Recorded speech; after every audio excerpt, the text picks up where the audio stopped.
Do you know Djibouti almost joined Somalia? So why is Djibouti so important, and how was its union with Somalia prevented?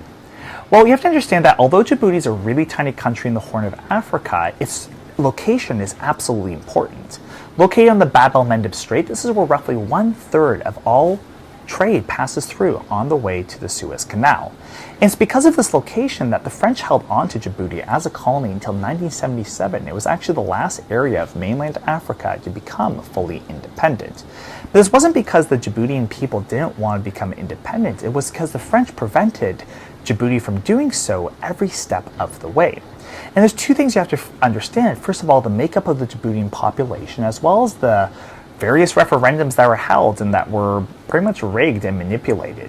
So Djibouti is divided roughly between two groups. There was the Somali people in the east who wanted to become independent and join the rest of Somalia that was decolonizing, and there's the Afar people in the west.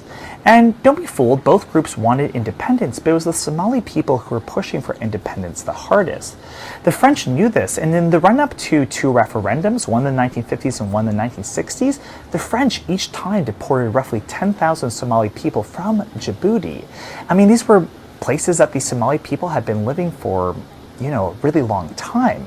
And yet they were removed, and along with voter intimidation and manipulation of the actual results, the first two referendums came out, quote-unquote, against independence. It was only by 1977 where there was a much freer and fairer election without these mass deportations of Somali people that Djibouti overwhelmingly voted in favor of independence, roughly 98% of the population. But Djibouti became independent and never joined Somalia. So why was that? Well, you have to understand that roughly 1 month after Djibouti became independent, war broke out between Ethiopia and Somalia, and what's become known as the Ogaden War. And only a year into that conflict, Somalia was unfortunately losing the war. And so Djibouti didn't want to join the rest of Somalia, given that it was a country that was defeated by conflict with another country. And yet, had it not been for France's manipulation during the first two referendums, Djibouti might be part of Somalia today. Anyways, if you found this video interesting, I highly recommend you check out some of my other stuff. I'm always doing videos giving a critical look at geography across the world.